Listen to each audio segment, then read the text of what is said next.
The arguments for the existence of God are like the lyrics to familiar television jingles. Sure, intelligent design doesn't make a lot of sense, but everybody knows the words, and sometimes it's fun to sing along. So, the Thinking Atheist presents our top 10 favorite creationist arguments.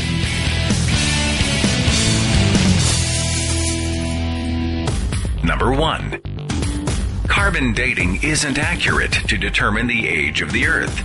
Well, perhaps that's why carbon dating isn't the preferred method for dating rocks and fossils. In fact, there are a great many methods of radiometric dating that accurately measure the decay of radioactive elements in rocks, meteorites, and fossils. And those methods can confidently measure the age of planet Earth to be 4.5 billion years. Number 2. You can't prove evolution. As opposed to proving the young Earth theory from primitive anonymous documents? Well, actually, man has unlocked the world of genetics to reveal that all living things have and do evolve, and that similarities exist between the DNA of plants, animals, and humans alike. Evolution is observable, provable science. To quote the famous evolutionary biologist Stephen Jay Gould, creationist critics often charge that evolution cannot be tested and therefore cannot be viewed as a properly scientific subject at all. This claim is rhetorical nonsense. Number 3. If man evolved from monkeys, why do we still have monkeys? This is like asking, if America was colonized by the English, why do we still have England? Next question, please. Number 4. The human eye is too complex to have evolved. This argument is also known as irreducible complexity. This gross oversimplification ignores creatures like the single-celled euglena, which have evolved antennae for light. Mollusks and jellyfish have evolved varying grades of vision. Plus, consider this, the human eye is more poorly constructed and much less acute than the eye of the octopus or the great horned owl. Did God care more about the design of the horned owl than his own children? Number 5. Atheism is actually a religion. Indeed, much like not collecting stamps might be called a hobby, or not smoking might be called a habit. Number 6. Oh yeah? Well, scientist X believes in God. Well, that's nice. So did icons like Copernicus, Kepler, Galileo, who also lived during the time of dirt floors, bleeding sick people to cure them of illness, and burning witches at the stake. Sir Isaac Newton was a believer and theologian. He was also an alchemist. Did Newton's groundbreaking research on gravity and the laws of motion also prove his belief that metals had magical powers and could be combined to make gold? Cherry pick all you want. The fact is, 93% of the members of the National Academy of Sciences reject the concept of God. That's not just a majority, it's an overwhelming majority. In fact, this is just a sampling of the reputable scientific organizations that reject intelligent design and support evolution by natural selection.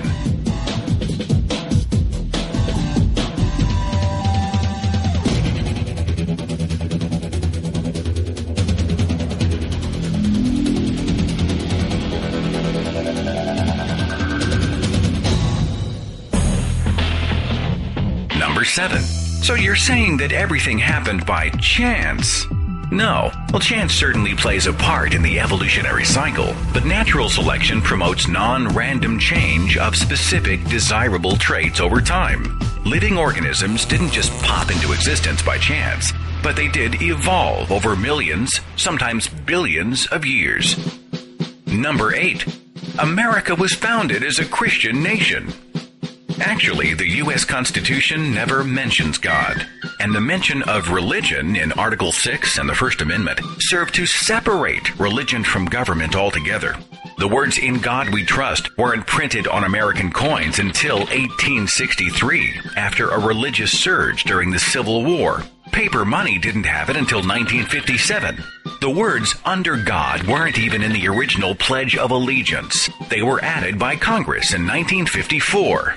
And many of our founding fathers were either deist or ambivalent about the Christian God, including Thomas Jefferson, Benjamin Franklin, James Madison, John Adams, Thomas Paine, and even George Washington. Number 9. The second law of thermodynamics. We love this argument because it is thrown out so flippantly and with so little understanding. In a nutshell, the second law of thermodynamics says that systems must become more disordered over time.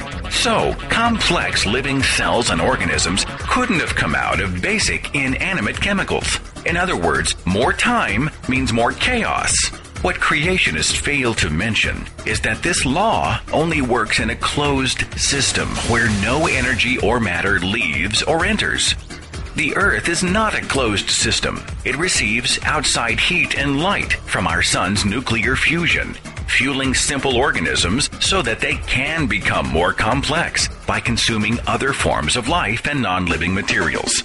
Here's an easy way to frustrate this argument when a Christian brings up the second law of thermodynamics. Ask him what the other laws are. When he shrugs and stares into space, you'll know how truly informed he is on the subject. And finally, number 10, our favorite. Adolf Hitler was an atheist. Well, actually, Hitler was raised Roman Catholic. In Mein Kampf, Hitler speaks of the creator of the universe and says the Aryan race was created by God. His religious views, or lack of them, remain in dispute. But using the name of history's greatest tyrant isn't an argument. It's a provocation that has nothing to do with the concept of evolution or creation. Invoking Hitler is a hot button designed to distract people from the true evidence that God only exists in the imagination of man. So there they are, our top 10 favorite creationist arguments. The next time you come up against one of these, just remember that your worldview is based on evidence. Their worldview includes an invisible divine daddy, 2 naked people and a talking snake, contradictory documents written in the Bronze Age, the wearing of torture devices around one's neck, and bumper stickers that proudly say, 7 days without prayer makes 1 week. For the record, we're not sure the creationist argument could be much weaker. We're just saying.